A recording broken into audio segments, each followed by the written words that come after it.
Hello, everyone. We have level 1 says, hello, Meran. Hello there. Don't forget the protocol. Oh, thank you very much. I see it now. Male 19. Arizona. Oh, Arizona. What's the hour difference there? Are you 2 hours ahead? Like, is it 11 o'clock there? Excalibur says, God damn it, I'm not first. Yeah, that's right.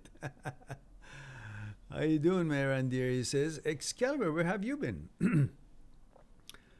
And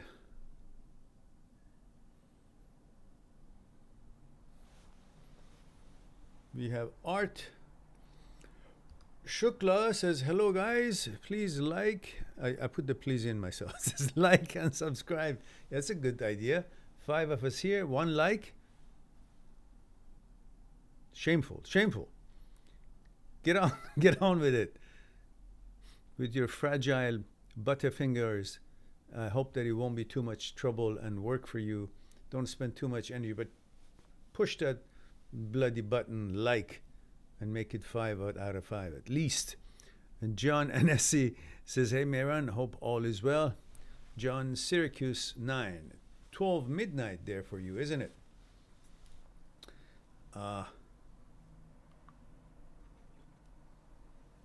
Guys, I have come up with amazing taste of tea, which I had a plant. I would just put it to market right away, but this is anybody can do it, so I can't on that basis start a business. But anyhow, I'm the only customer for it, I think. Just you can make it at home. Get green tea, good green tea, nothing else in it, just green tea, and then put in 1 size of a dried mango, not small size, just, and not too many, just 1 slice of dried mango. Put in the tea, in the hot water on the tea bag. It's something very interesting to it. It's not sweet because it's only 1 slice dried mango with 1 tea bag of this size of a cup, hot water. It kind of takes the edge out of that bitterness of green tea and adds a little bit of aroma of the mango, while it doesn't add to any sweetness of it. It's amazing. And when you finish your tea, maybe next tea you use the same mango, and then it's soft like a little dessert, mango dessert. You have that too. Oh, maybe a half a mango would be good enough, like half a slice. This was maybe too much. And Chester says, male 27, Hawaii. Oh, aloha, Chester. Mahalo. Says, hello again, Meran. Hello there. Where are you in Hawaii? Oahu. Did we talk last time? I think we might have. Yeah, we did. We did. Chester, didn't we? Yes. I remember now clearly. I wasn't thinking about you when I thought someone from Hawaii, but now I'm putting it together. It was you. So Levy 1 says, I have been dealing with memories that are not real, or exaggerated memories that have me distressed and can't tell if they happened or not. How should I deal with it? Whether it happened or not, it's not happening now. So what do you care? The reason they get pissed off because you're working it or comparing it against a certain kind of a tradition or rule or custom or something. But if you don't compare it to anything that has been come up through ages, tradition, bylaws, rules of a community or culture, then look at it for its own, on its own, without being or not being part of something, being or against or for some kind of a custom or discipline. They wouldn't care. You know? So what? Whatever memory. Okay. It's not true, so Whatever it is not now, so don't worry about it. Look, the memory itself is a bunch of dead information. Things that don't exist anymore. They have no existence. Let alone if it's a false memory. It doesn't exist in the non-existence of bunch of data. So what's the credibility for it? Why you worry about it? Excalibur says, I have been dealing with the disaster known as 2020. Yeah, we all have. And also, after 2 years, my YouTube notifications are working. Oh, they are, aren't they? That's cool. I guess it takes 2 years after anybody joins my channel. Damn it, guys. That's very rude. Current viewers 9 and likes 2. I mean, what planet are you guys coming from? Haven't you guys been here? You know it's a great show. So get on with it. 7 more likes if you can in a minute. Less than a minute. Just push that bloody button. What's wrong with you? Has it been too expensive? Have it charge you a cover charge. Push the like. I'll ban you. Threat maybe works. Maybe that's how the other channels have got 800, 900,000 subscribers. They threaten them. We ban you. You can't make comment anymore. Maybe I should have the same thing. Whoever does not leave good comments, at least 10 a day, will be banned. All right. Who else is here? There we go. That's my boys. That's my girls. Thank you very much. Now we've got 9 concurrent viewers and 8 likes. That's a team. That's a teamwork. Now, I'm working full-heartedly now.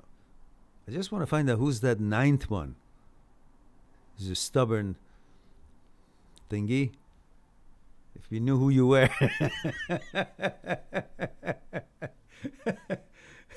We'd unleash the like squad. Ban you. Oh, there are 10 of them now. And still too short.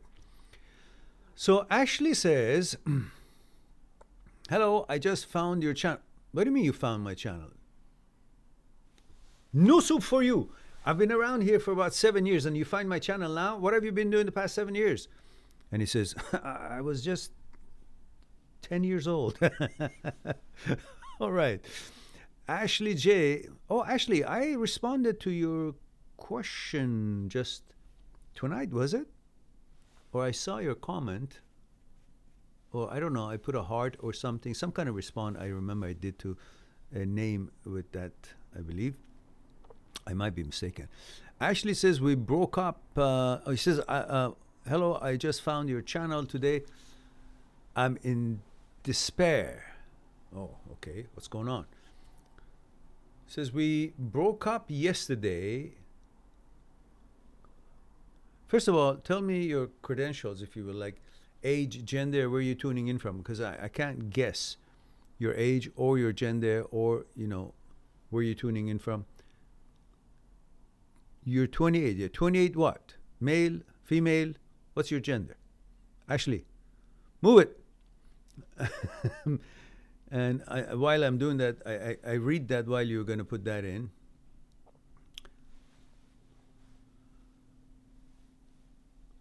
So Ashley says, we broke up yesterday. BF, is it standing for before or boyfriend?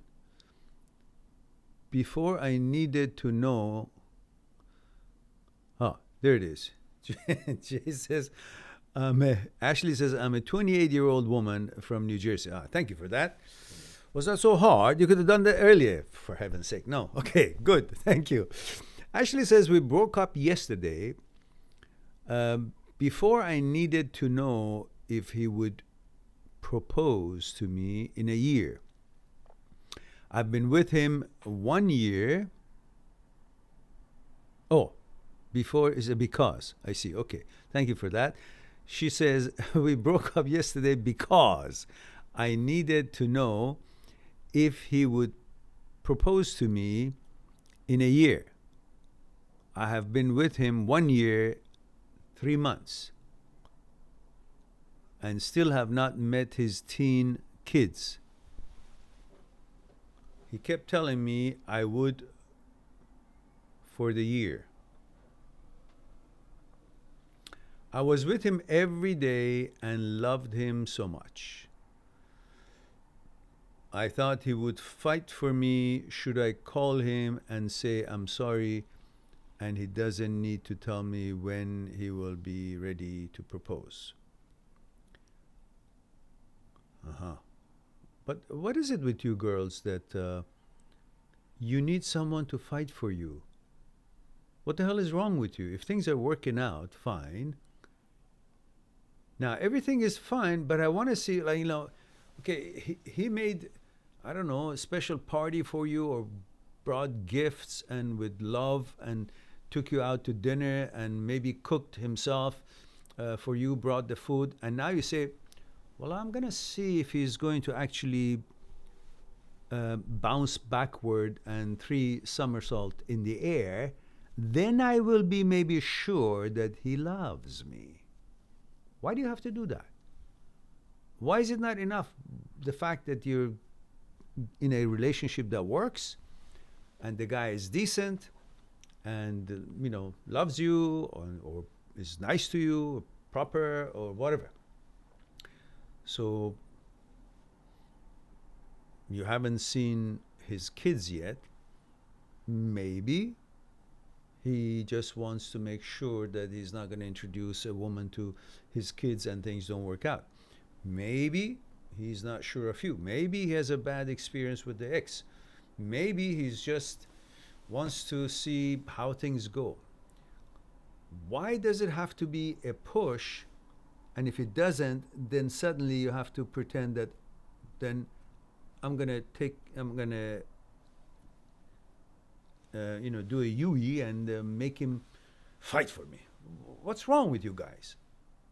Why do you guys do that? And then, if the guy is already on the edge because of the past relationship and he's not going to comply, well, what did you do? You don't know what's in the head of your boyfriend, and you don't know what's in the head of your girlfriend. So why is it that you have this need that someone overly expresses the interest so you can be sure? That's a sort of kind of a OCD. I have to be sure.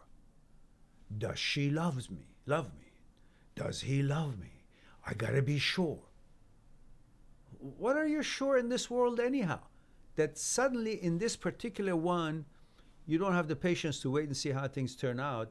You just got to shove it in, force it in, and then when it breaks, you say, why wasn't it strong enough not to break? Well, maybe it was, but you were just pushing in the wrong, part. Anything can have a breaking point, doesn't it? What do you know what's in his head? Maybe he's been really, freaked out of the relationship that he had with his ex-wife or ex-girlfriend, the mother of his children. Maybe something happened. He just doesn't want to go through it or put the kids through it or have to share himself with you when it's supposed to be all for the kids. I don't know what the situation is. I don't have enough information here. But I'm asking you guys, why is it that some of you girls, and the ones who have been here before know that I'm not just being rough with the girls. If it's a guy who's got some kind of an issue and is at fault, I say it exactly as it is, and I've been more severely critical of the boys on this channel than the girls. I like the girls more than the boys. So I'm on their side sometimes. But what I'm trying to say is, don't think that I'm picking on you because I just want to, make you feel uncomfortable or say something against, girls on this channel. No, not at all. In fact, I'm saying it with love. I'm saying it, why do you need to think that everything is clear for you about what's in his head? Maybe he's got some stumbling blocks there. Maybe you got to be patient. Look, girls, You want to marry someone, don't think you're marrying and you're just going to be a girlfriend or wife. You're going to be a friend to your man. You got to be a girlfriend to your man. You got to be able to be a wife to your man. You got to be able to be a mother to your man when it's necessary. We are at all ages boys, kids, teenagers, young adults, mid-age adults, older adults. We can be vulnerable when things are tough, but we may not show it. So we prefer a woman who is intelligent, wants to be part of the solution. Dramas are not there. She actually wants to make things happen. And she's there as a girlfriend, she's there as a wife, she's there as a mother. As we boys realize that when we are with a girlfriend, we're supposed to be her friend. We're supposed to be her confidant. We're supposed to be her boyfriend. We're supposed to be her husband. We're supposed to be her daddy sometimes. Who knows? And I'm not talking about the daddy that you guys, say. Who's your daddy? All right, I'm in a goofy mood tonight. Who cares? Let's have a little tea. I don't know what's in this tea. Maybe the mango had something in it. So, now that you've done that, what do you want me to do? You say, I thought he would propose to me, and then I thought he would fight for me. Should I call him and say I'm sorry and he doesn't need to tell me when he will be ready to propose?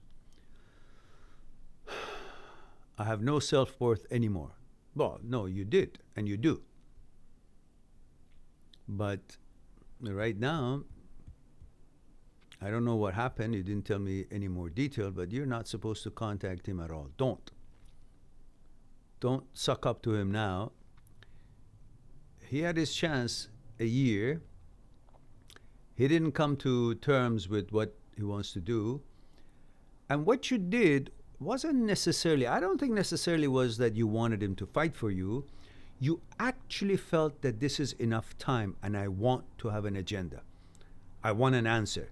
And you were prepared, maybe not consciously, but inwardly, you were prepared that I'm going to give him that ultimatum, and if he's not, I'm going to move on because I need to move on. You probably inwardly thought, I'm a 28-year-old woman. That's my, one of the, I don't know, whatever number of best years of my life.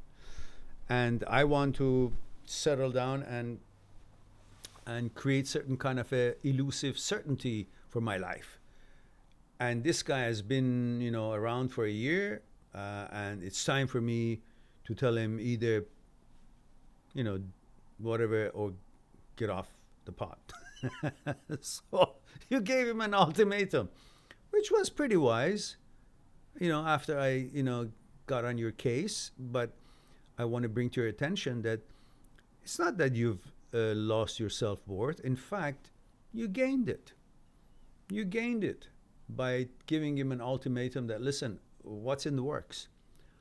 I know some people are together for 5 years and they don't get married. Maybe we'll never get married. That's fine. But I just wanted to know if you're serious or not. Now, you got to understand what your intention in life is. You just want to get married, or you want to have a nice guy as your man?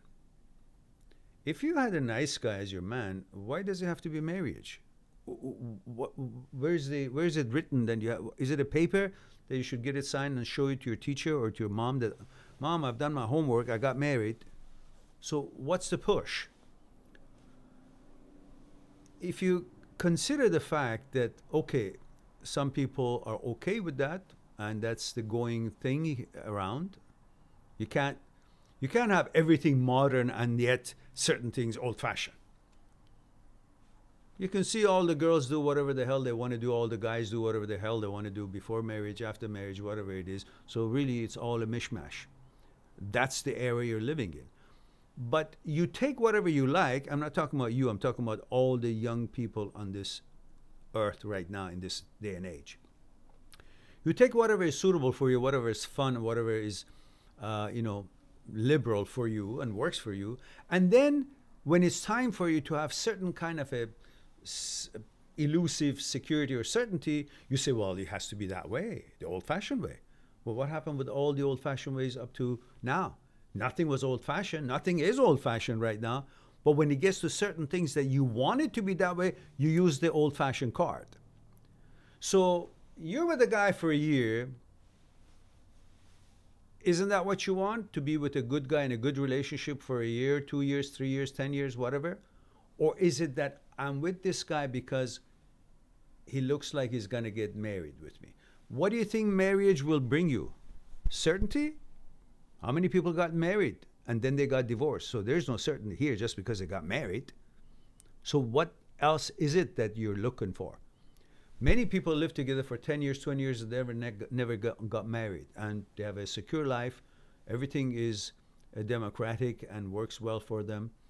And they have everything in their lives and they're great together.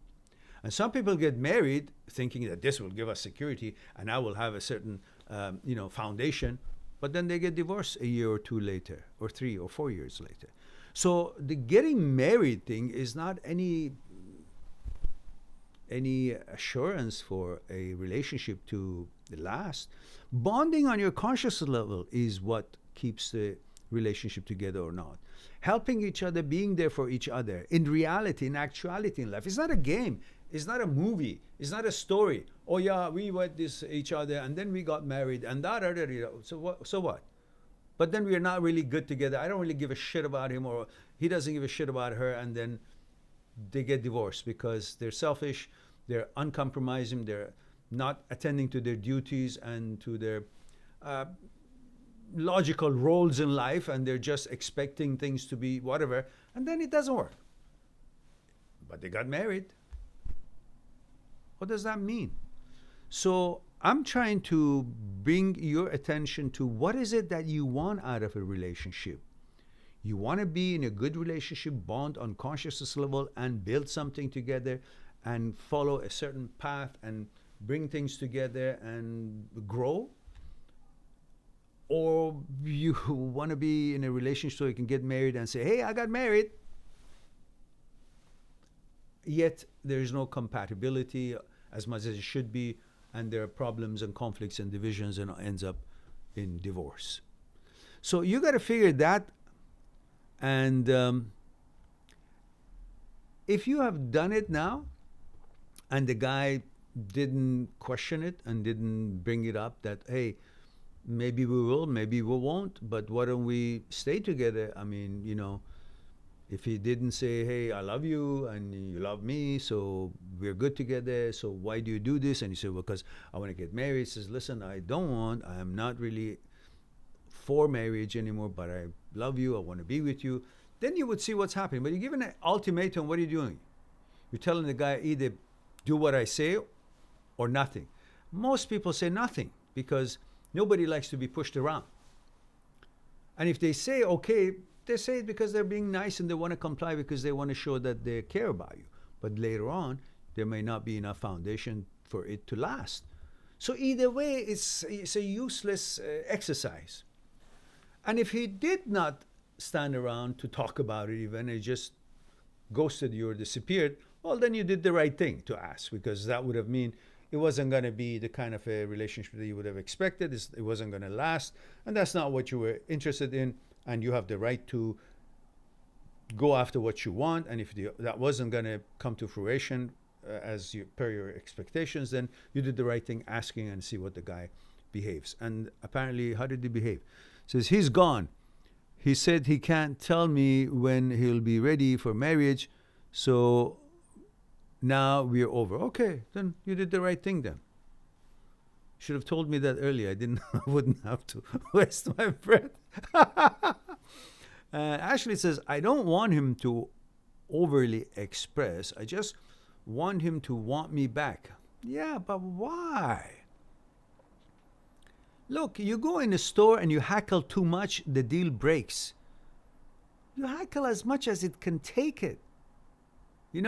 How much? $100. No, I don't want it. Well, how much? $50. Well, that's too much, too little. Well, what do you want? $75. Okay.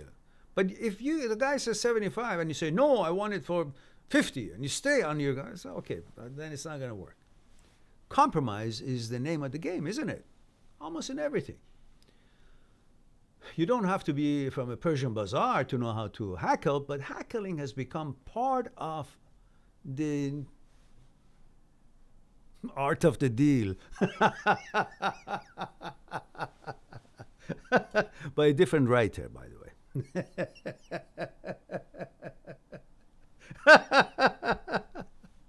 So, so I guess I forgot what else I wanted to say here. So she continues. She says, I don't want him to be overly expressed. I just wanted him to want me back. Oh, okay. Because he lied to me so many times that he's ready to introduce me. He's been saying it for a year, and now it's over and I don't. Well, okay, then it wasn't worth it then. But you're right. Year passed, and he hasn't introduced you to his children that are not too young, because I'm against introduction of new girlfriend or boyfriend to your young children. But if they're like in, they're mid-teenage, well, I guess you would, with consultation with their father, to make sure that you guys are orchestrated and in good terms, because children come first, and figure out if it's a good idea or not, what kind of a effect you will have on the children or not, then you would make that kind of a attempt. Otherwise, you may feel okay, that you're being introduced to the children, and he may feel okay that he's introducing his children to his new girlfriend, but the children may not. Doesn't matter what age they are. It's going to have some kind of a psychological effect on them, possibly, or they may be, it's going to make him resentful to you, pretty much. That's the psychological effect. And they may feel like, hey, this is my territory. Who's this girl or who's this guy? So these are the things that must be considered, and it's not about, okay, it's my new girlfriend now, automatically, because I sleep with her, she's got the right to come and be a mother to my children or hang around my children. No. And the other way around, the same. You guys got to think it through. Children come first. Now,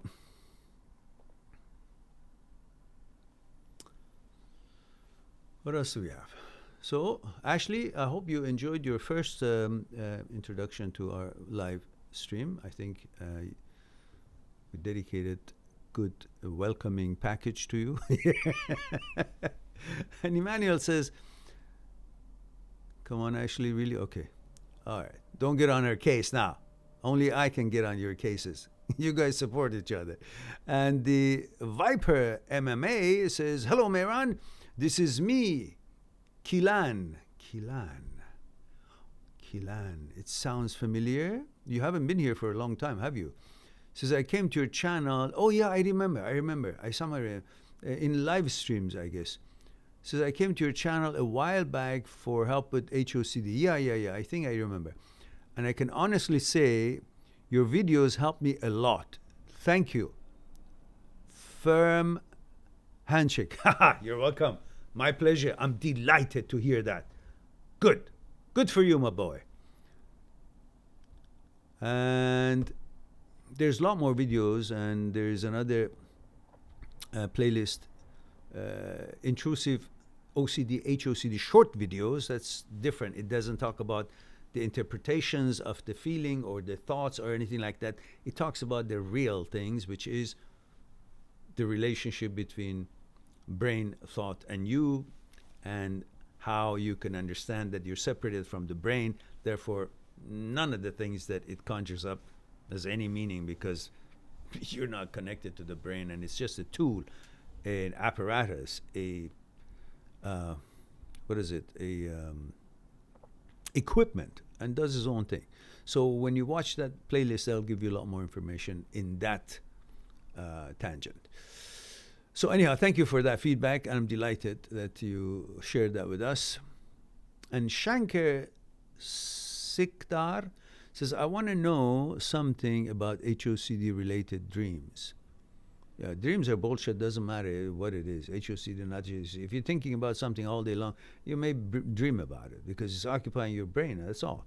So it's whether you dream about it or it's in the daytime, it's all intrusive and it's meaningless. Nothing. There is no deity or message because it came to my dream. No, because you've been thinking about it all day long. So the brain is, busy and occupied and conditioned to continue the processing of that sort of thoughts and suggestions. So it comes to your dream when you're sleeping, when it's all quiet and there's no more thoughts that is being produced by you. So it's going to show up what it was doing all day long. That's all.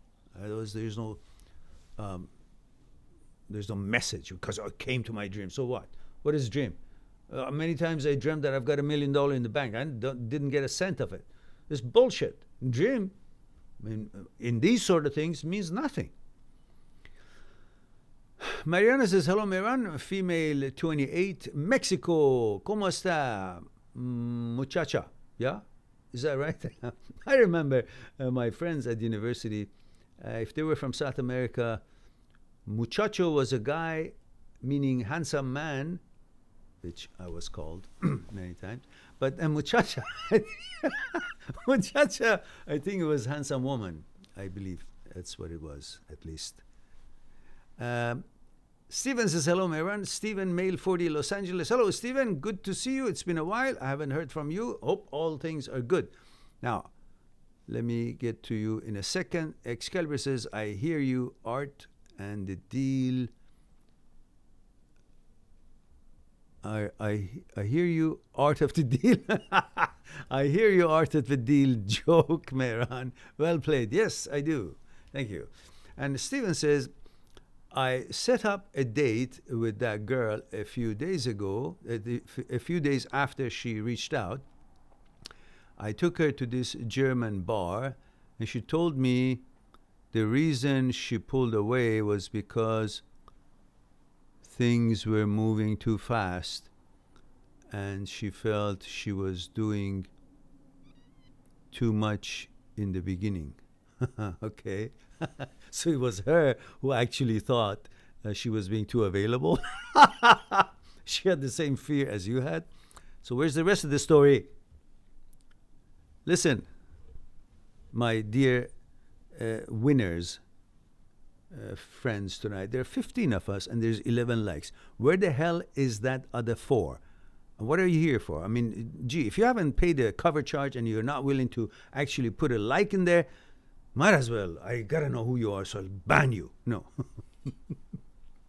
Come on, guys. We want to make YouTube think that we're really popular, so we need all those likes. Ah, lovely tea.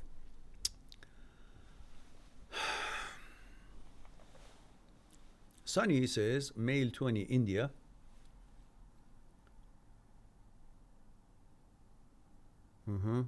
I have always noticed good looks on guys. So you're supposed to notice good looks. You're a human being, and you appreciate good designs and symmetric designs and good things, like good dogs, good horses, good looking horses.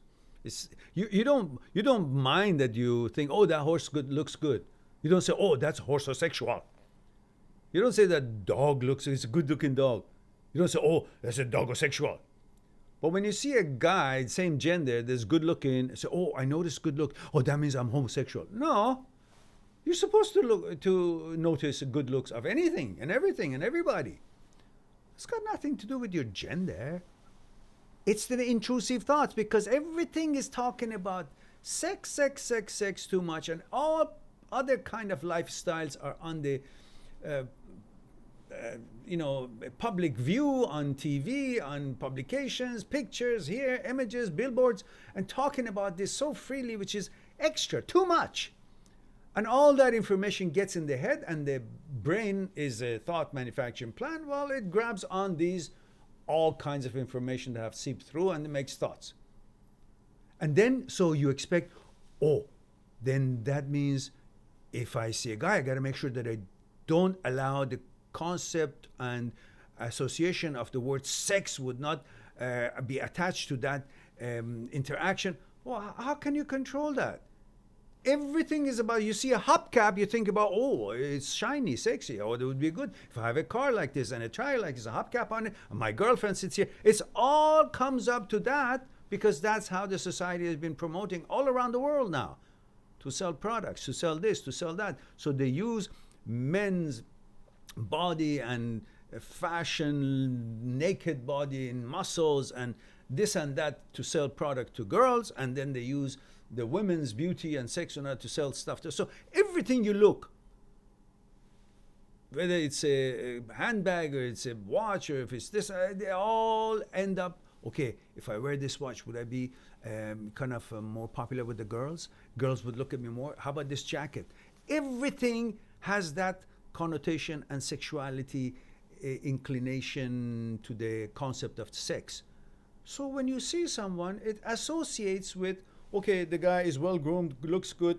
Oh, girls probably like him. He's got more chance than I have. He's better looking than I am. You compare yourself because you want to see how good looking you are. Therefore, how popular you will be with the girls and how much chances you have with that. These are all part of this whole association of everything to sex. But that doesn't mean just because it started by looking at a nice looking bike, that means you're bikosexual. No. It's a shiny bike, looks good, and you like it. It makes you feel more. You imagine yourself riding, owning that bike, and then you look maybe hotter. Maybe you pass by a girl, she likes you. All of that plays in a second in the brain, and then what are you going to say? Oh, that meant what? What does that mean? It's a bicycle. That thing is a dog. And that thing is a horse. That thing is a car. And that thing is a guy. It's got a muscle, or it's wearing a tank top, and you notice, okay, naked. People who are naked, what is a naked associated with? Sex. Sex, okay, then for you it's sex with women, but everything has an association with the word sex. But just because that was a tank top of a guy, oh, that means homosexual reaction. No, it's not. It's bullshit. It's all association of words. And then we human beings are not really focusing on the process. We deal with life according to conclusions. So a word comes in that is association with sex, brings about the topic of homosexuality or gay. That's a conclusion. Suddenly you're stuck with the conclusion. Now you got to deal with the conclusion. You don't deal with the fact that everything has a connotation or association to the word and concept of sex, and that is where this leads and this reaction or this thought, intrusive thought, shows up. But instead, you get caught up with the conclusion of this experience. It could be a tree you look at and you end up saying, oh, what a good tree if I had a good date here. That's sex. What are you now? Heterosexual? No. But because of that, then you end up with the connotation of sex. In this context, would have the conclusion of the word homosexuality or gay attached to it, and that's what you deal with, that's what you focus on, and then you think, oh, that means I had a reaction, a homosexual reaction to that guy. No. And naturally, if you see someone's naked arm or naked body or naked whatever, the association to the word sex comes in, and the sex to you means sex with woman, but the brain is not focused on what inclination is natural for you. It just focuses on the word sex. And then you are the one, and the intrusive negative part of the brain runs with it and creates all these other intrusive thoughts and other images and suggestions because of that beginning of the homosexual sex, because that was a man's body part. It's all bullshit. None of that a million times show up in your head doesn't change your gender. Cannot change your gender. Thought wasn't responsible for your gender to be created in your mother's womb. Chromosomes were. Later on, when you were, born, then you were given the ability to think. And those thoughts, it's a feature. And now, those thoughts that were never even around when you were being created in your mother's womb, when your gender was given to you, when your heart and kidneys were given to you, thought wasn't involved. Now, later on, intrusive thought cannot have anything to do with any kind of a change whatsoever. It can't even threaten anything. It's a thought. It doesn't even exist. It's an ability. It's a feature. It's not a biology changer. All right.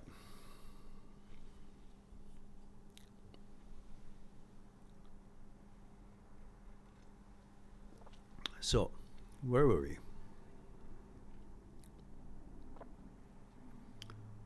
Who was I saying that for, anyhow? It was Sonia, I guess, yeah?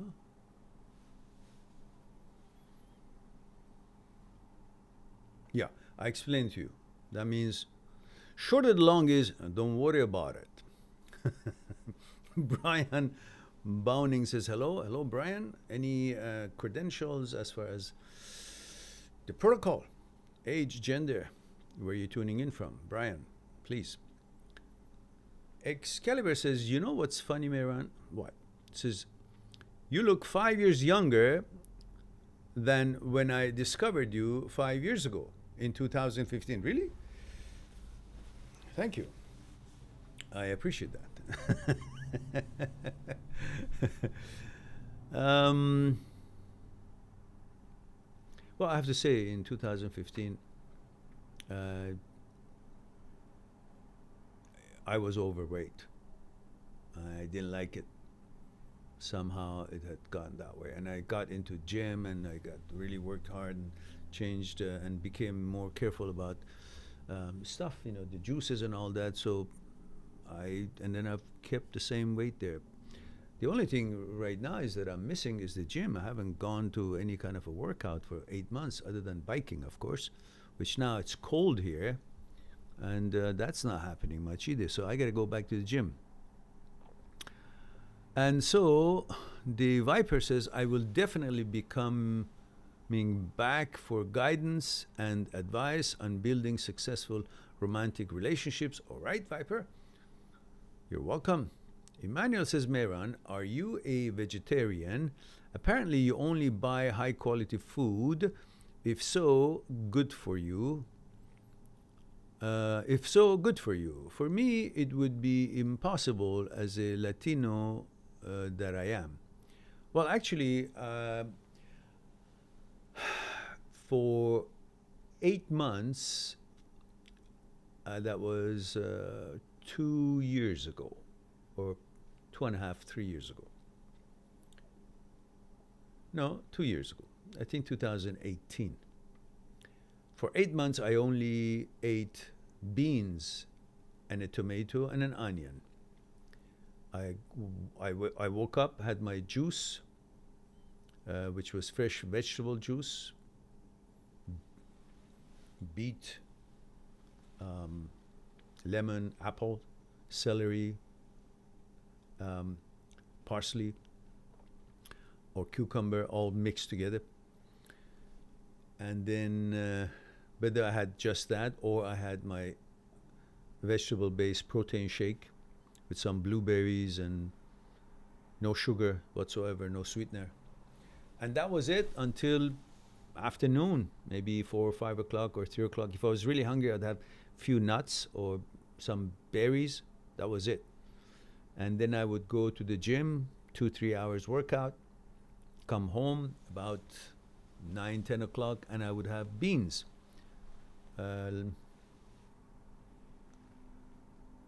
Cannelloni, I guess it was cannelloni beans. I forgot the name of it. I never was good at that. But the white ones, because they have most amount of protein in them.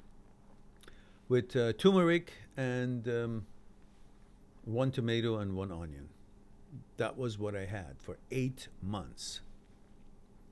And in the first month, I lost 12 pounds with the combination of food and exercise and all that. Second month, it was like altogether was like 20. By third month, I had lost 25 pounds, 25, 26 pounds. So, and since then, I've kept it. But I do eat meat now, like mostly fish and chicken. But just a few days ago, I had a steak because I just hadn't had red meat for God knows how long, and I just felt like I should have some. That's it. And of course, tonight I had some bratwurst, which is turkey bratwurst, but it was just not the best choice, but it was great. from Whole Food here. It's a local make. It was a very, it was German delicatessen place with all kinds of sausages and cold cuts and all that. All it was a home family, a German family was doing that, and the gentleman passed away in a hiking accident, and then now they are one of the suppliers to, I guess, different stores, including Whole Foods, and so I buy their stuff there because the branch that was close to us is no longer there. So that's the Bratwurst. And pretzel bun, by the way, pretzel bun. And by the way, in those 8 months, I didn't have any rice or any bread whatsoever. Now I do have some bread because, I don't know, missed it. So, Carpe Diem says, sorry, just got here, lol, male 42 Canada, thumbs up. And thank you very much for that, Carpe Diem. Good to see you here. Ah, we have 15 and 15. Finally, we reached homeostasis. And Steven says, on the way home, we became intimate in my car, but didn't have sex because it was that time of the month. All right. She drank a lot, and I remember her telling me we'd have sex next week. So last night, I brought it up to her on everything she said. I regret texting her this because she said she didn't remember and feels embarrassed. Oh, okay. I feel like I shouldn't have told her anything since it's been going good since then, but my desire to have sex with her, I felt I had to bring this up. Well, next time you have such a desire, don't text it like that. Just say, hey, you know, I miss you. It would be lovely to go for a walk. I mean, God damn it, be a romantic, be a gentleman. Just don't call up the girl and says, hey, you want to have sex? I mean, what, you know, I don't care what kind of era we live in. That's not the proper way to a girlfriend that you're just trying to make the relationship closer and get it to the point that you guys would be able to, I don't know, call each other, text each other, say, hey, you want to have sex? But you're not there yet, I don't think. Even then, it's not like the best way of introducing the, you know, something that could be very romantic and interesting. It's not like a mechanical function. It's supposed to be an emotional mechanical function, you know, a mixture of those. So, next time you have such a request, just, you know, make something wonderful out of it. You know, go for, I don't know, walk, you know, ice cream or whatever it is, tea, have a nice discussion about life, and then let the nature take its course. But don't just say, hey, you said that. Now I want you to comply. It's, even if she said that, even if she remembered, no woman once enjoys to feel like at that stage of relationship, enjoys to feel that she's being requested, as if that is the only reason you're calling her. That touches them in a wrong way and doesn't represent you well, which you deserve to be represented well, because most, you know, knowing about you, you're a very caring, nice person. So you don't want to think, oh, it's okay, she'll understand, and then she will misunderstand. It says, okay, and then Steven says, she's mainly free on Tuesdays. I was thinking of asking her out again, or should I wait till she asks me? I don't want to seem too available and needy. Well, it's too late for that. You already you were requesting, hey, I've got a voucher. I owe you here. Are you going to comply? When are you going to... So, and Steven says, I know, that's why I regret my action. Yeah, next time, before you actually turn a decision or thought to action, think it through, because once you, you know, allow a thought to become an action, it's not possible to take it back. But it's all right. Let her suggest it. Next time that there's going to be any discussion of sex, it should be her bring it up, not you. So suck it up, even if it's going to be 6 months. So just don't mention it, because she's going to get offended. She's going to say, well, okay, you just want her for sex. You got to prove to the woman by your behavior that sex is very important, but not is the main reason.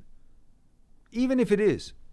But it's not pleasant to bring it to her face that, yeah, I just want you for sex. Well, that's not nice. If it is, then you got to let her know that this relationship is about sex. That's all I'm here for. You okay with that? If she gives you the okay, then it's all clear for you guys. Nobody's going to get offended, at least not easily. All right.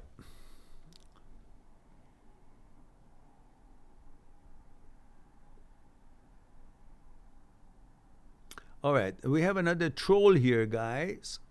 Ben is back, and his comment is naturally held for review. And I'm not even going to allow it to come in. I'm just going to ban him right now, because he's just, he's as a same as before. No change. Arrogant, disrespectful. So here it is. I'm going to open it up for you guys to read it. And of course, his buddy Matthew is here too. That's also is held for review. So I'm going to release it, then I'm going to report them. And also, there is a criminal recording now here that says if these people are threatening. So you trolls, watch out. If your language is any threatening, there is a button now added here that is clearly it's going to be suggesting to call the police. So there it is. I'm going to catch and release right now here so everybody can see. That's Ben's release, and that's Matthew's. And you can see their representation of their class and character is shameful. And from now on, anybody who's going to be trolling is going to be met with comments that would be not complimentary. So you guys will simply be shameful of being here, and I'm going to just put you on time here. I'm not going to read your nonsense anyhow. So Matthew is on break, and where's that other guy? Ben. All right, you're also on time, so go somewhere else. We know about you guys. All right, so what else do we have here?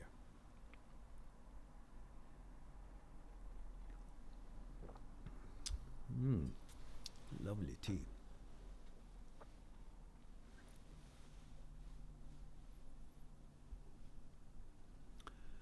Amor Cardenas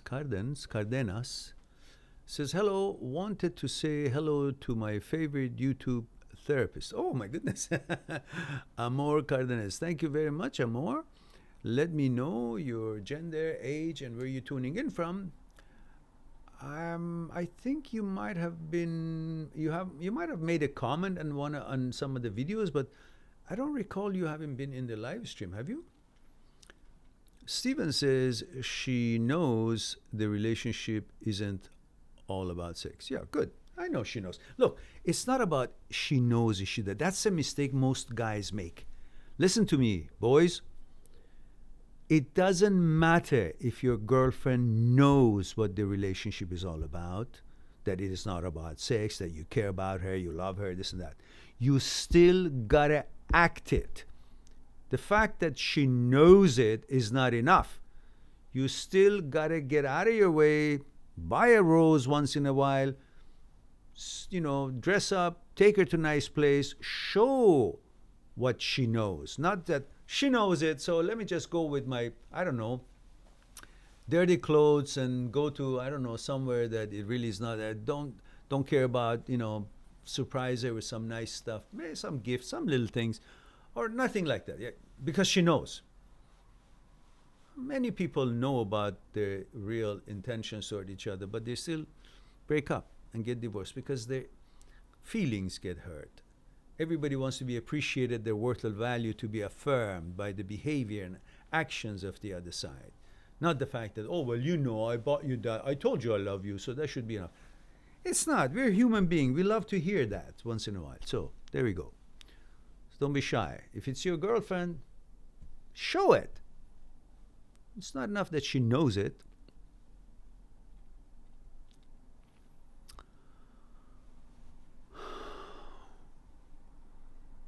Emmanuel says, Mehran, I'm pretty sure that what has been allowing you to stay healthy has been your capacity to focus with all your strength. You definitely have a strong willpower. I want to develop that too. Well, you can. It's not that easy. It's not that difficult. You can. Everybody can. And Mariana says, Dear Mehran, I just wanted you to know I watch your videos every day, and I've been experimenting this switch on my mind, on my mindset. Thank you for the help during this breakup. You're quite welcome. Anytime, Mariana. And Amor says, female 26, Chicago, Illinois. Amor says, first time in live stream. Oh, yes, I guess so. The first time. You know, the first time I went to Chicago, I drove with my friend, two of my friends from Portland. We drove with his Toyota. He had a Toyota at the time, and it was a small car, and we took turns driving from Oregon to Chicago in 48 hours. We never stopped. We just and one night I was driving, and I hadn't slept for so long, and I started seeing overpasses on the highway, and there was none. So I quickly figured out, oh, I'm really out of it. So I put aside and just parked aside and I slept. And then at the time, my friend woke up and we switched, I guess, places, or I just slept, and after an hour or so, I drove again. And then we got to Chicago, and one of the experiences that I have in Chicago, we stayed in my friend's home. Her mother and her dad had just passed away, and stayed with them. And then one of the experiences I had in Chicago, the first time I was there, that was when I was in, I guess, third year university. We went to this place, a very busy place, but their pizzas were pan pizzas. They were like, there was no bread. It was just all goodies. Like it was like a pot, pizza on the pot. And it was very interesting to me, and I enjoyed it, but I just don't exactly remember it. So I thought maybe I'll make it at home, and it's been years. I haven't made it yet, but it was good. And the other time it was for business. I was there like, I don't know, 20 years later. And I enjoyed it. I accidentally, from my hotel, I had a meeting the next day, and then so I said, what am I going to do? So I'll just say I'll take a walk. So I came out of the hotel, taking a walk at nighttime. I saw these stairs going down like a basement thing from the street level, and it said jazz. Great. So I went in there. Boy, it was great. I had a Perrier, and it was a bar, jazz bar, and the atmosphere was amazing. The music was amazing. You know, they were authentic. That's what you see in the movies, like authentic jazz players with all these, you know, what you play jazz with, and the music was amazing. It was very movie-ish. So let's see. Windy City, though. Windy City, they call it, yeah. And so we have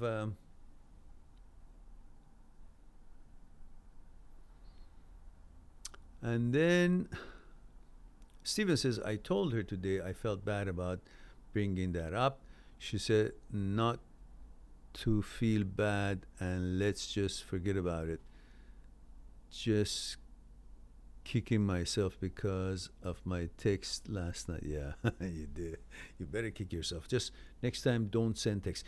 Any of these personal, sensitive stuff, don't put it on text. You know, just don't. Link says, male 20 in Dubai. Says, hi, Mehran. The OCD is hitting so hard to the point that it is convincing. Do you have any tips to keep sanity? Yeah, I just uploaded one that says get back your sanity in 39 minutes. That's 4 videos, part 1, part 2, part 3, and part 4. But this one, it's all 4 parts together. So it says, get your sanity in 39 minutes. But otherwise, they're individual ones, 14 minutes, 10 minutes, 11, 8 minutes, and 4 of them. So that will help you to understand that you shouldn't be data hunting or interpreting the meaning of the thoughts that show up. When you get really affected because you're focusing on the meaning and you're going after that, why is it there? What does it mean? None of that is necessary. The fact to understand that the brain malfunctions, that is what you should focus. The fact that the brain creates intrusive thought, that's what you should focus. Intrusive thoughts of the kind that you're talking about, or pedophile OCD or harm OCD or any other kind of OCD, is no different than the intrusive than this OCD of washing your hands 5 times. Why? Because the brain thinks that you gotta wash your hand 5 times for no reason. You just gotta have to do it because that's what you need to do. The same thing. Intrusive thought shows up, you think, oh, I gotta hunt it, I gotta prove it, I gotta debate it because I might have to accept it. No, you don't have to. You have a choice. It's not you, it's a thought. You don't have to pay attention to it at all. But somehow you fall into the trap of believing that what shows up in the brain has any merits. It doesn't. Has any credibility. It doesn't. Its credibility is as much, even less, than somehow something has convinced you that you got to wash your hands 10 times. You just washed it 1 or 2 times. But you're convinced that you got to wash it 3rd time, 4th time, 5th time. No, 1 more time, just to be sure. Or the same reason that you check the oven 5 times before you leave your apartment. You just checked it. Let me check again. I just locked the door, but let me check again. These are all just no reason for the brain that you're convinced you got to do it. But there is no credibility to it. There's no truth to it. There's no necessity to it. There's no logic to it. None. And that same mechanism is making you believe or follow or entertain or pay attention to intrusive thoughts, which is an OCD of different kind. That's it. There is no legitimacy to any of them. It doesn't do anything to you as long as you don't pay attention to it. So recognize that it is an intrusive thought. That's enough. You don't go any further. The fact that you just recognize intrusive thought, that's it. Just as I said in the morning when we had the live stream, if you're walking the street and you see a little piece of shit, dog poo there, the fact that you recognize it's dog poo, that's enough. You don't go and poke it and smell it and see why is it here? Which dog was? It doesn't matter. The fact that you notice is dog poo, you're gonna go negotiate away from it. You go somewhere else. You maneuver away from it. All you need to know, is it a dog poo or is it just a rock? Or is it just nothing? It seems that it's a leaf. When you recognize a dog poo, you just pass by. Yeah? You don't need to do anything for it. Same thing. Intrusive thought, regardless of what your gender is, something's intrusive depending on what your gender is. Whatever it is intrusive to you, you're a heterosexual, an intrusive thought of homosexuality shows up, you're not interested, you're offended, you think it's nasty thought, you recognized it for what it is, that is something that you're not interested, it's unwanted. Therefore, that recognition is the end of survey and end of investigation of that. It's recognized as intrusive thought, therefore I know what to do. What do you do? I go away from it. I focus on what it is that I'm about to do in my daily life. I don't pay attention to it. I don't entertain it. I don't debate it. I don't data hunt it. I don't try to interpret it. Nothing. That's the way you deal with intrusive thought. And after a while, this behavior shows to the negative brain that these sort of productions I'm not going to pay attention to. So you kind of training it, conditioning it to not to produce these thoughts. And if they do, you don't pay attention to it. That behavior rewires yourself. The synaptic neurons are rewired and your brain is rewired, and then caudate nucleus catches on that, okay, now I can come back on, reset myself, because that is what is expected. And it resets itself. And you rewire your brain, and your brain changes behavior. And when, again, it shows up, intrusive thoughts, you know what to do. And you know what it is. You become expert at it. Remember, the ones who have an OCD, in a way, jubilate. What? Be jubilant. I forgot the word. Because once you learn what OCD is, HOCD, and all these intrusive thoughts, once you learn how to deal with them, you become far stronger, superior being in dealing with your psyche than when you didn't have it and the ones who have not had the chance to deal with this. That's what you want to learn about your psyche, because everybody and their aunt and uncle on this earth is having, will be having, have been having intrusive thoughts. And if you do know, educate yourself how to deal with it, you become that superior person, will have that iron will and iron understanding of how to be in control of his faculties, because he knows and she knows how they behave, how they function and malfunction. And that knowledge gets you to a different level of wisdom and awareness, and you won't be bamboozled by the deficiencies and malfunctions of the brain so easily anymore. That's the good news about the ones who have OCD and dealing with OCD, HOCD, and all the other intrusive thoughts, OCD type things. They are becoming, they're evolving into stronger, more knowledgeable and expert in keeping healthy, keeping healthier mindset, keeping healthier mental health would be healthier in them, because they have learned what it is and that makes this tick, and how it ticks, and how to fix it, how to treat it, how to communicate with it. That's the good news about it. So educate yourself on that.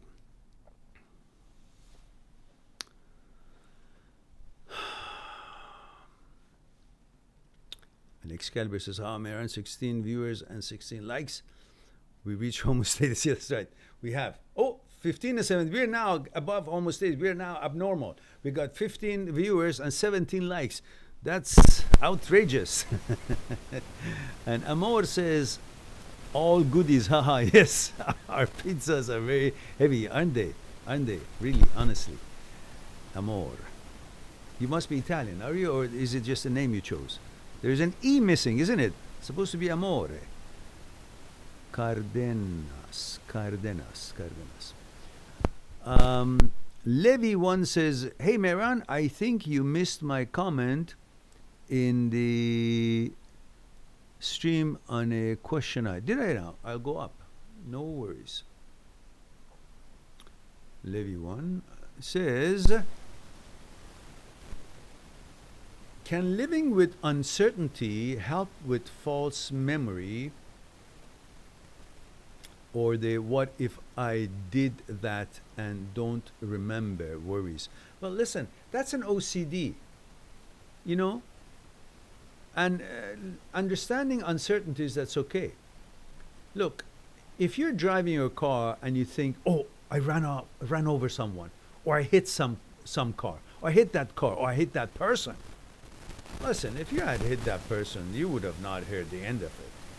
You would have heard something, and other cars would honk and they come after you or something like that. So it's just because you are convinced that you did. You just want to be sure. You just want to bring certainty. You just want to make sure that you're honest. You didn't harm anyone. It's called responsibility OC, that you're responsible for someone's getting hurt. That you caused damage, you caused discomfort, you caused stress for something. And that's the kind of a thing runs into your mind.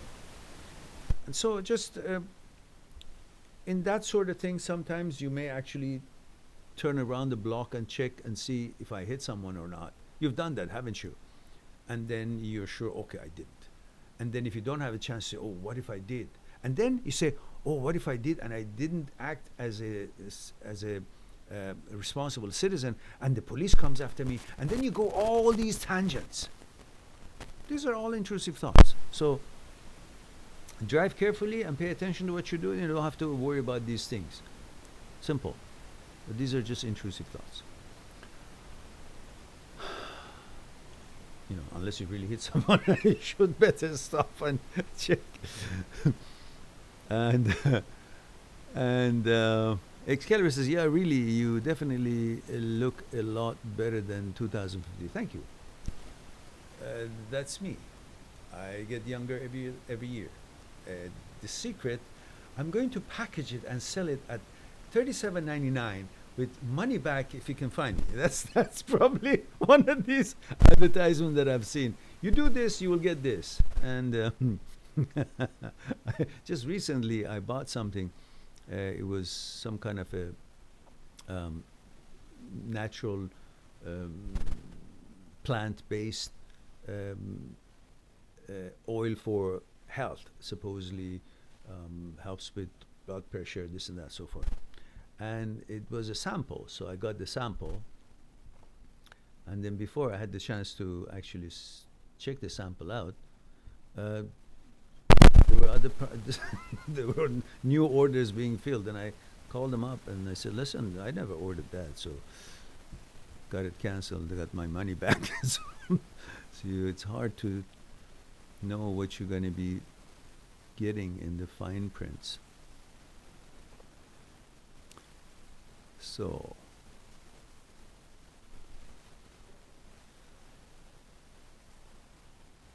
And Link says hi. Name is Link, male 20 Dubai. Hey Mehran, my OCD is hitting me. So okay, yeah, we discussed that.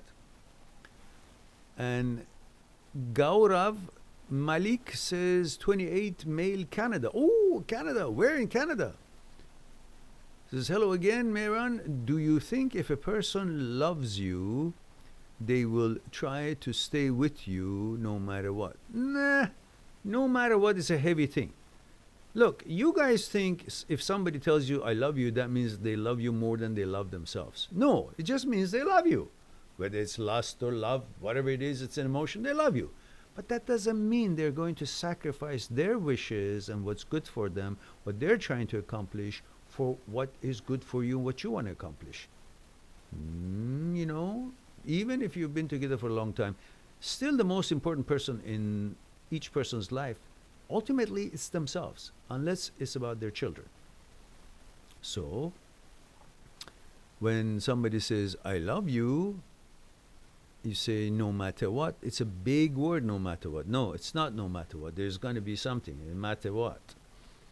It says, my ex decided to get engaged, arranged marriage, because I don't talk to her for 2 weeks. Really? that's bogus, man. You're lucky that you're not getting married with her. Because if someone can actually change her mind and get engaged, arranged with somebody else because you didn't talk to her for 2 weeks, that's pretty, abnormal anyhow.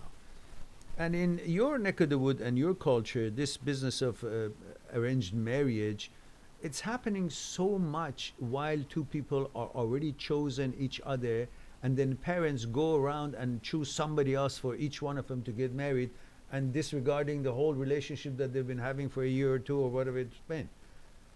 That's not really a positive thing. It's lots of stress, but I guess in some cultures, children are okay with this tradition, but it's very rough and it needs to be reconsidered.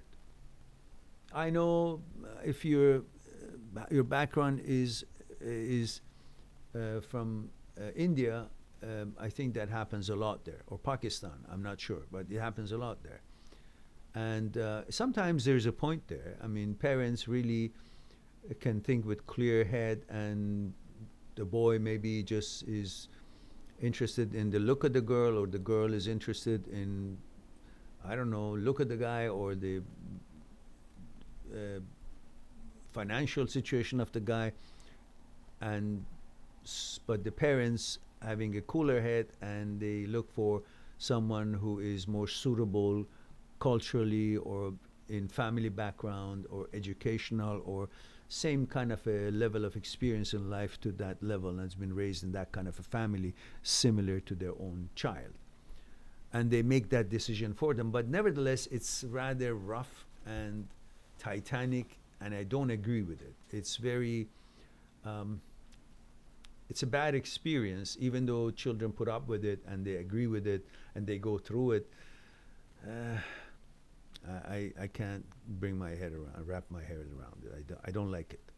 But I have to say, in some cases, there is wisdom behind it, because the kids really don't know what the shit they're getting into. Their choices would be based on what they feel about each other's physical appearances, or whatever they feel at that age, which they may change their mind later on, say that wasn't a good selection because I wasn't considering anything or everything. I was considering only my feelings towards her, and she was pretty, and that was it. But I wasn't thinking about her compatibility or how she was raised or consciousness level and all that. That could be a problem, which parents may have some more kind of a insight in choosing a better match for them. But nevertheless, still rather inhumane and very rough and stressful for the people who have had relationships together and had made promises, and suddenly parents come say, no, you marry this one and you marry that's nonsense. I don't like it.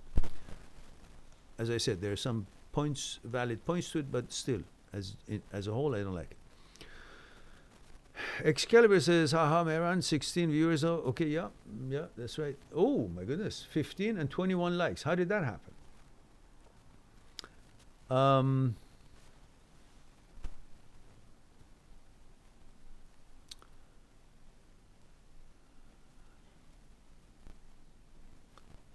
Emmanuel says, Mehran, I'm pretty sure that was, okay, yeah, we got that one. Okay.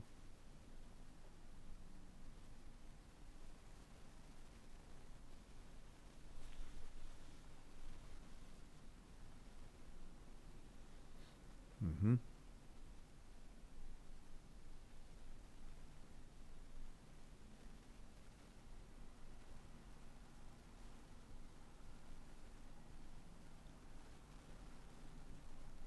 Steven says, so what your advice? I'm thinking not to ask her out this week and maybe wait. Yeah, you wait.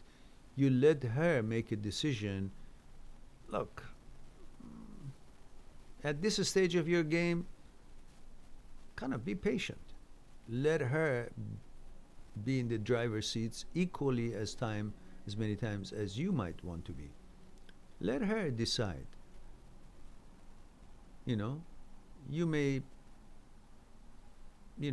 be as cordial as you always are with her, but let her decide for the dates and when and what makes her comfortable, because then you're not focusing on pleasing her or making extraordinary efforts, because she was the one who instigated, so she's happy to be there. You didn't have to twist her arm or convince her that, oh, let's go out, please. Because you have this idea, okay, I go out, we do this, and then we go home, we have sex. No, let her feel comfortable by putting the agenda for the night. Okay, if she says, you want to go out, do something, you say, yeah, sure. What do you want to do? Let her decide and follow that plan. Maybe next time you suggest something. It's not a big deal, but let her decide what she wants to do. It's just nice, And then it takes the pressure off of you as well, because you're doing the things that she's chosen. That means, you don't have to feel the pressure. It's her agenda. And Amor says, that's my real name. Oh, okay, Amor. Very nice name. Levy1 says, thank you, Mehran. You have helped me with my OCD and intrusive thoughts. Your videos are very helpful. I'm delighted to hear that. Thank you for sharing that. And Link says, me being cooped up at home most of the time indirectly makes me focus on OCD. Yeah, naturally. Because don't you guys watch my videos? For heaven's sake, I kill myself to make these videos. I ponder. I walk on the beach for hours and ponder and design it and figure out how is it best I can deliver certain point to you guys that can be helpful. Why do I talk like Jim Kirk in Star Trek? I do. Mr. Spock, please bring me some tea. Thank you. All right. So please watch the videos. There's a video that clearly explains to you all these nitty-gritties of OCD, that talks about occupation of mind, and when the mind, because mind is mechanical, and you're living a mechanical life. You do this, and then you do that, and then your mind become occupied, and through those mechanical processes, you get certain kind of routine. Certain kind of routine leads to certain discipline. Certain discipline leads to order, and order brings about that security that the mind cannot find in physicality, and finds it in the order and routine of things, which is about mind being occupied. When these days mind is outside of its occupation and is not really focused and busy with the regular things that it used to be, so it's now what? It's going to look for any kind of a thought that it can make. It's going to conjure up bullshit. Just picking up stuff that you're most focused on to protect yourself against. It conjures up dangers and this and that, and feeds that, and then grabs on that, makes thoughts. And that's because the brain is, when you're playing chess or when you're playing something, you're attending to something, you're on a phone call, it's a serious thing, your brain is occupied, doesn't have time for that shit. But when it does and it's idle, it becomes bored. And when it's bored, people do stupid, crazy things. How many people go jump out of airplane and forget their parachutes? because they're bored and they're not thinking right. You know what I mean. So you do crazy things when your mind is not occupied. So, yeah, for this pandemic thing, your mind is sitting idle and then starts, creating shit. That's the nickname for intrusive thoughts. Okay, now focus on OCD rather than real life. Yes, that's right. I really hate the current situation. Well, listen, but you become really stronger and better once you learn about OCD intrusive thoughts and what they are. The jig is up, and you figure them out, and your brain starts thinking, oh, the jig is up. He knows about how I malfunction. Therefore, I better, put my best foot forward. I better behave. And even if it doesn't, you know what's going on, so you don't get fooled. And your behavior, because you're not getting fooled, it reconditions, rewires the brain to, come on, work well, be proper, don't be an idiot, don't conjure up shit, I'm not going to buy it. And it will change.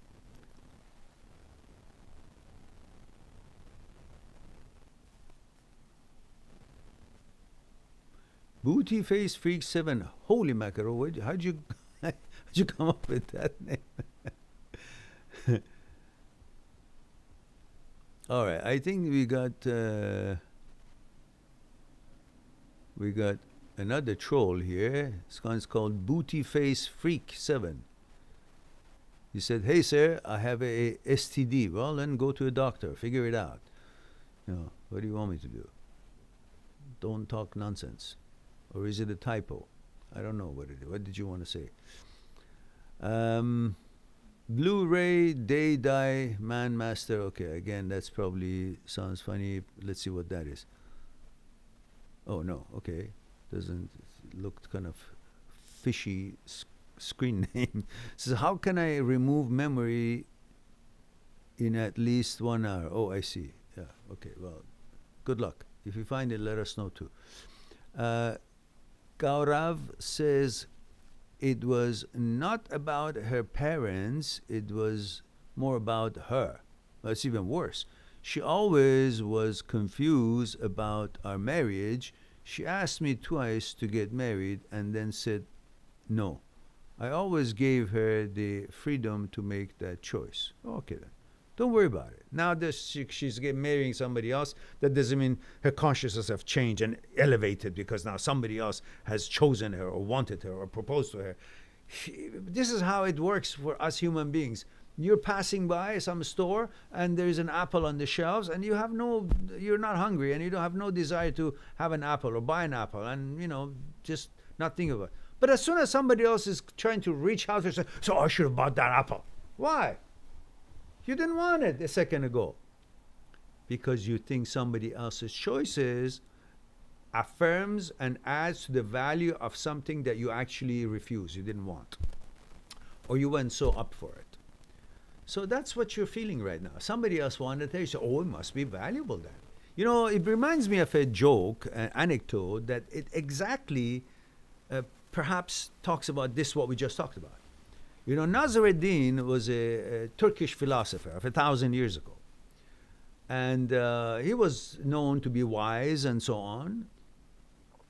So one day he was, he was known to be wise, but one day he was in line to, you know, early morning to buy bread. And the line was about, you know, 2 blocks. So he was waiting and waiting, and about a couple of hours passed by. He's still in line. There's still about another block of people waiting for the bakery.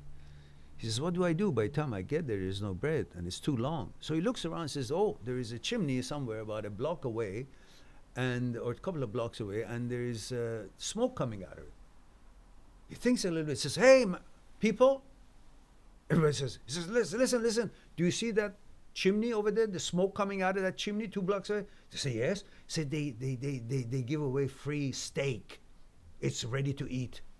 Everybody rushes there to that where that smoke was, chimney was, and then he is now left with nobody in front of him and just the bakery. He can go buy his bread. He thinks, says, maybe they are giving the steaks. So he starts rushing, and he ended the line again. So when many people do something that you know actually is no value to it, but because some other people have put their faith or choice into it, selected that, suddenly you think, oh, maybe they're right. Because you don't have enough confidence in yourself, and you're waiting for somebody else to take the first step and say, oh, that must be the right direction. Let me go that too. But you already all along knew that that road is not going to go where you want to go. It's going to go to, I don't know, some valley or somewhere. So this is the same thing. You didn't want her. You free choice, and you had the choice. You didn't want her, and for reasons, you probably had reasons, or somehow you didn't act on it. And she was, I don't know, in a hurry, for what reason, I don't know. But anyhow, now that she's chosen by somebody else, well, let him be.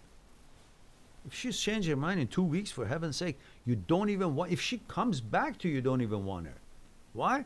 Because who wants to trust a woman who after 2 weeks is going to get married to somebody else? So, get off your chair and go and, make a living and make your life grow and build a life. This is nonsense. Don't think about it. You didn't want her, or she had her chance, and if she changes her mind in 2 weeks, she's not worth even thinking about it 2 minutes. Not compatible. Not suitable, I mean. That's what it is. Not suitable for you.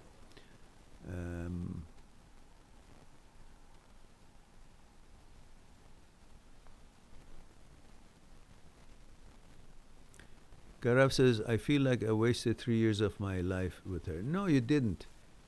You were perfectly aware what she was, and that's why you didn't want to marry her. Otherwise, you would have married her in a jiffy. So all those reasons that caused you inwardly, unconsciously, not to choose her, not to select her, not to move on the idea of marriage, still exists. And you did the right thing. Perfect. No worries. Let her go. Just because somebody tried to reach for the apple didn't make that apple any better. Still had some blemishes, something wrong with it, or you were not hungry for it, and that's why you didn't select it. It doesn't make the apple suddenly fresher because somebody else wants it. Or in this case, I didn't mean she's not fresh or anything. I just trying to deliver a point. Like, just because she's chosen by somebody else doesn't make her wiser or more compatible to you. If it was, you would have dealt with it. Okay. Stephen says, thank you, Miran. You're quite welcome. And Stephen says, I'll send you a short email tomorrow. All right. Blu-ray Day Die Man Master. Jesus. Why'd you come up with that name? Is that the name of a game or something? It says, but is it possible to remove memory that you can't even know everything, what happened, and when somebody said that's true that you are? I don't understand, Blu-ray Day Die Man Master. I really don't understand what you're saying. If you don't mind, either elaborate clearly, or my answer to you is don't worry about it. Don't worry about who says what you remember, what you don't remember. Whatever it is, it was in the past. Otherwise, it wouldn't be in the memory. And the past is dead, doesn't exist. So there's nothing to worry about it or be concerned about it. Whatever it was, whatever it is, it didn't exist. If they say you did something that you don't remember, well, then if you don't remember, that's all it costs. That's all it matters. You didn't do it because you don't have amnesia. So what they're saying is bullshit. Don't believe it. It's nonsense. Believe in yourself. And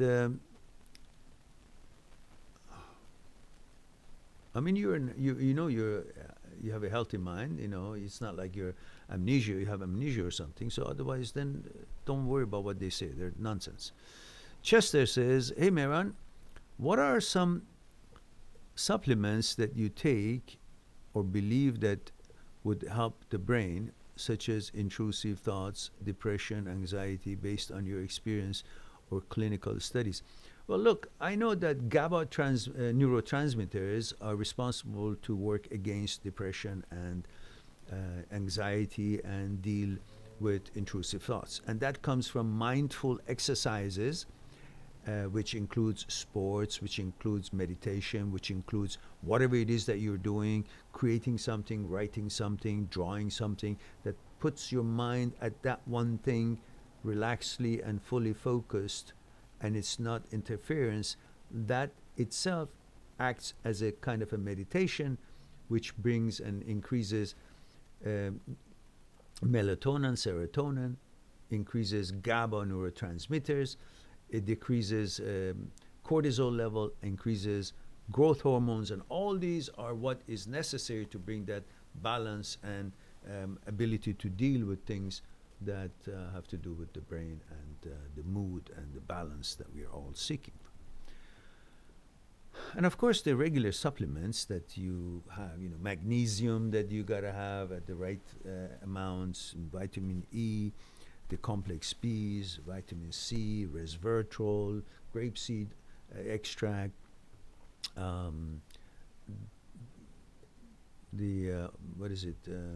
curcumin, which is I forgot the other name for it, and there are also all other stuff that I have in my supplement things that I don't necessarily remember every one of their names offhand, but then there, of course,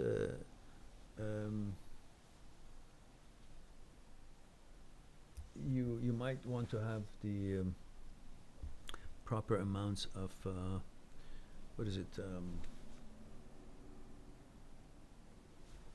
just one moment.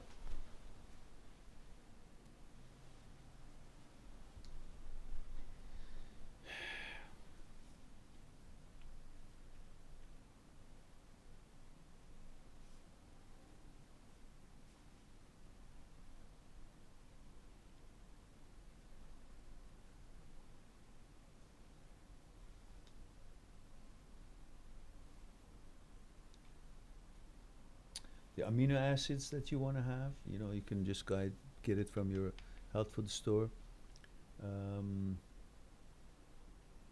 Branch chain amino acids, these are important for you. You can have your macro greens that, they're good stuff. You can have for nitric oxide, you can have your beet, crystallized beet from Germany. And there's so many other good things that you educate yourself what's good for a healthy body and so on, and you can just, and also watch what you're eating, leafy vegetables, wash them well, of course. And so we have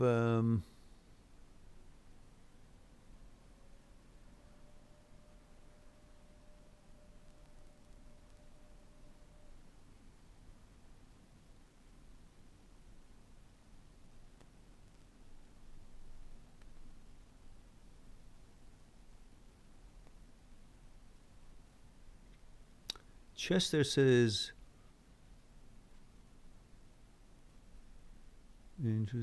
Chester says, by the way, you look very healthy and young for your age. Thank you very much. I appreciate that. Very kind of you.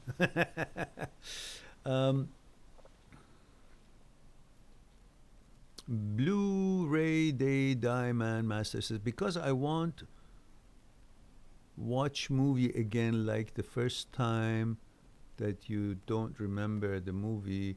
Is it possible to remove that movie? Okay, you're now you know, kidding around. No, no, it's not.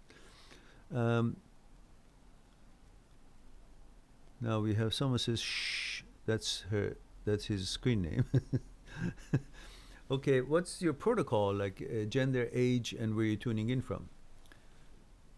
And it says, can you tell me how to deal with the thoughts? Yes, I have videos on that. I can't tell you here because that whole thing, there's like 100 videos I've made on those things. At least 50 really exclusive videos, and then other 50 are just cutouts from the live streams like this one, which I cut it out and give it a title and make it to be there for you, available for some other points that you can ponder on. So we have two playlists which discusses OCD, HOCD, all other different maybe generalized OCD in general, called Intrusive, Transient, OCD, HOCD, Negative Thoughts. And the other playlist is called Intrusive, OCD, HOCD, Short Videos. And heads up, it's not always short, but mostly are short. The first one is talk about interpretation of the thoughts that show up as intrusive thoughts, and talks about some of the medical presentations that Dr. Schwartz and Dr. Phillipson, Dr. Jan Weiner, and Dr. Owens and other specialists in the field of OCD and brain scan and the behavior of the brain have produced, and their links are in the description of those videos in those playlists that I just mentioned.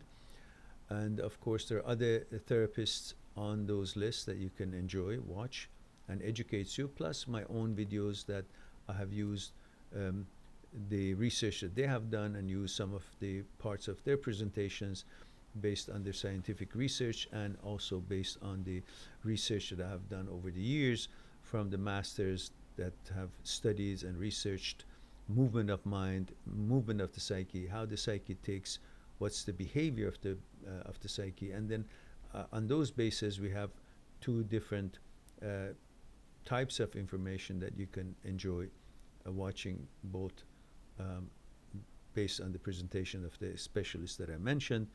There would be the medical end of it that you can enjoy watching their videos, and then of course my videos that have used some of their presentations, plus the presentation explanations of how mind behaves, and thoughts and consciousness and fear, desire and ego, and all connected and affect each other, and individually how they're put together, how they come about, from the masters of 100 years ago and their work.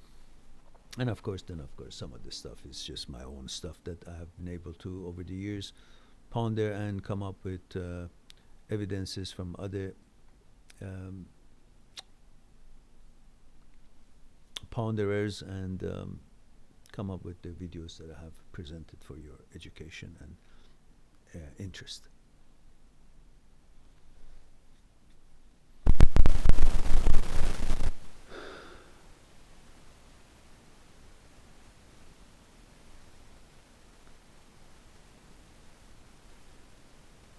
When you say is accepting the way to go, this accepting, it doesn't mean accept the fact that there is any change coming to you. No, there is no change coming to you. It just means accept that these are thoughts. Okay, they can be there. Accept that they can serve, they can be there. They can be presented as a thought. Okay, they can float. Okay, fine. I'm not going to prove to them that it's right or wrong, because I don't care. All I care is that I know what I am, and I only think about what I am. That's all I care about. I don't care about what thought shows up. I know what I am. I know what my preference is. I only focus on what I think and what I know, and I focus on what I am. That's all. And then I know that I have a choice. I decide, and I have decided based on how I've been put together and created, and how my life has been, and what my interest is very clear and known to me, and that's my choice. So I don't care how many millions of intrusive thoughts show up in my head. That's not my choice, and when it's not my choice, I'm the boss. I keep on my choice. Whatever million times some kind of a intrusive thought of any kind of a thing shows up, I'm not interested. So it can show up as many times as it wants. But my choice is my choice, and I stick with it. I'm the boss. That's my life. I know my gender. I know what I'm interested in. I don't care how many intrusive thoughts show up. I don't care. I diss them. I move on. I stay on what is interesting to me and what I want to be, what I prefer. Not what brain prefers or thinks or suggests or whatever it is that it thinks it does. Brain is not me. I'm not the brain. So why should I listen to it? It's like I'm walking in the street. Some other people say stuff. That's those other people are saying. I don't have to believe or I don't have to follow what they say. Brain is also no different than being other people's opinion. It's brain's opinion, not my opinion. Because brain has its own mandate. Its capability is to make thoughts. So it makes thoughts on its own. Look, sometimes I use the brain's faculty apparatus to make thoughts and to calculate things, figure out things, learn things, imagine things, or produce things, design things, accomplish things. That's when I'm using apparatus, the tool of the brain. And sometimes brain itself uses its own apparatus to do something with it, conjures up and things and brings about and makes thoughts. That's got nothing to do with me. Just because we both use the same tool, it doesn't mean what that person creates is my creation or represents me.